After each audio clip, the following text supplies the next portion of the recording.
Welcome back. In the first half, we analyzed the predicament of the U.S. debt problem and its potential solution, diluting the debt ratio by investing in productive debt and expanding the economic pie. However, we also pointed out this plan's fatal flaw. It takes time, while the debt problem is imminent. So, in this game of trading time for space, what is the real trump card? It's Plan B, which can't be loudly announced in the State of the Union address, but is reflected in every detail of policy, systematically and quietly diluting the true value of the existing debt by maintaining a certain level of inflation. The logic is actually very simple, yet extremely cruel. Imagine that 40 years ago, in 1985, the U.S. government owed you $100, which was in the form of Treasury bonds. Today, the government pays you back, including principal and interest, which may be a few $100s. But can $100 in 1985 buy the same things as a few $100s today? Obviously not. Over the past 40 years, persistent inflation has quietly stolen much of the purchasing power of your savings. This is known as financial repression. The government doesn't need to publicly declare default. It simply needs to ensure one thing: a sustained devaluation of its currency faster than the interest it pays on its debt. This way, it can quietly repay past debts with increasingly worthless dollars. For a government burdened with $37 trillion in outstanding debt, this is virtually the only way to quietly and politically default without resistance. From this perspective, we re-examine Federal Reserve policy in a new light. The Fed's official target is to maintain a 2% inflation rate. But in reality, there's every reason to believe that policymakers, deep down, would prefer to see inflation remain at a manageable higher level over the long term, perhaps 3% to 4%. Why? Because a 2% inflation rate is simply too slow to reduce such a massive debt load. An inflation rate of 3% to 4% could, like a mild, slow-acting poison, effectively erode the actual value of the $37 trillion in outstanding debt year by year without triggering large-scale social unrest. Thus, we see a seemingly contradictory phenomenon, yet one that actually holds a coherent logic. On the one hand, the Federal Reserve continues to publicly emphasize the importance of controlling inflation to maintain its credibility as a central bank. On the other hand, pressure from the White House is constantly pushing the policy balance in the other direction.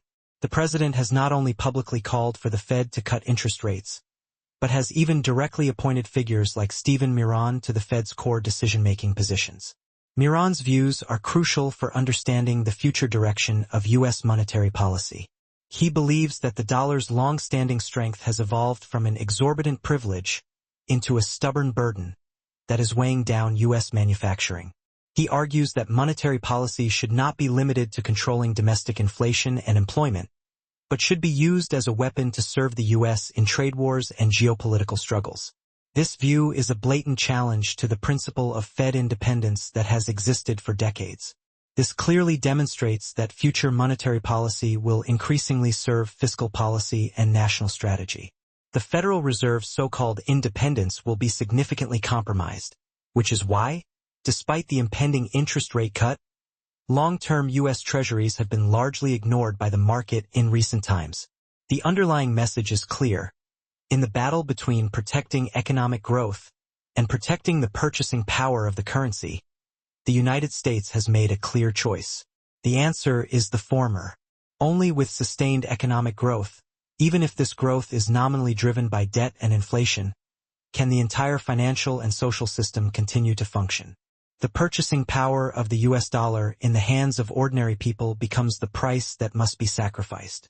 This is also a key reason why long-term U.S. Treasury bond prices have failed to rebound despite expectations of interest rate cuts.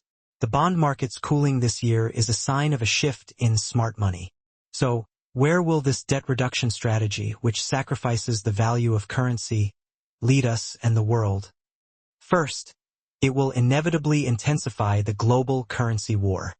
When the U.S. dollar, as the global currency, depreciates, whether actively or passively, all other countries will be forced to adopt the same strategy to maintain the competitiveness of their exports.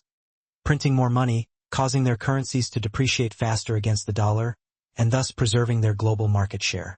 This creates a race among the world's major economies to see whose currency is worth the least. In this race, the US dollar may not be the best currency, but it remains the least bad option. This is because Europe, Japan, and other emerging markets lack the deep, vast, and liquid capital markets of the United States to absorb their overissued currencies. The US's preemptive stablecoin policy is becoming another cornerstone of maintaining the dollar's hegemony. The ultimate result will be that all global fiat currencies, whether the dollar, euro, or yen, will experience a long-term, significant, and irreversible depreciation relative to real assets. What does this mean for ordinary investors? It implies a simple and harsh reality. Over the next decade or more, relying solely on savings will lead to your wealth being relentlessly eroded by this global wave of currency devaluation. The purchasing power of the money you painstakingly deposited in the bank will melt away year by year, like ice in the sun. So where will this printed, untended money ultimately go? The answer is to scarce assets that cannot be easily printed by central banks. This will fuel a global asset bubble of unprecedented scale. First, hard assets. Precious metals like gold and silver will regain their status as the ultimate store of value. We have already seen central banks around the world, especially in emerging markets, systematically increasing their gold reserves on an unprecedented scale.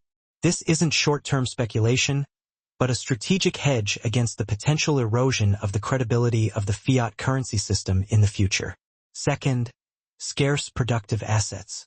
Equity in high-quality companies with strong brands, core technologies, and pricing power, which can pass on the costs of inflation to consumers while also benefiting from the productivity gains brought about by new technologies like AI, will see their value revalued by the market. Finally, real estate in prime locations. As a scarce resource that cannot be replicated, prime real estate in core global cities will continue to be a safe haven for capital seeking to preserve its value. Friends, I confidently predict the following. We are witnessing a profound and far-reaching wealth reshuffle. The path for the United States to resolve its debt problem is becoming increasingly clear. It will not be through a spectacular, historic public default or painful reforms, but rather through a seemingly mild, yet profound, decade-long period of sustained inflation, gradually shedding the shackles of debt. Amid this profound shift, understanding the ultimate trend of asset bubbles and junk currencies is more important than ever. It will directly determine whether your wealth will experience a leapfrog growth or a significant decline in the next decade. The rules of the game have changed. Those who still cling to outdated notions like cash is king and hard savings may one day be surprised to find that they have ultimately lost sight of the opportunities of an entire era, holding onto a pile of depreciating paper money. Those who understand the grand chess game and preemptively anchor their wealth in the safe haven of scarce assets will be the ultimate winners of this historic wealth migration. The above is my personal opinion only, not investment advice. Do not blindly follow it. Thank you for your company.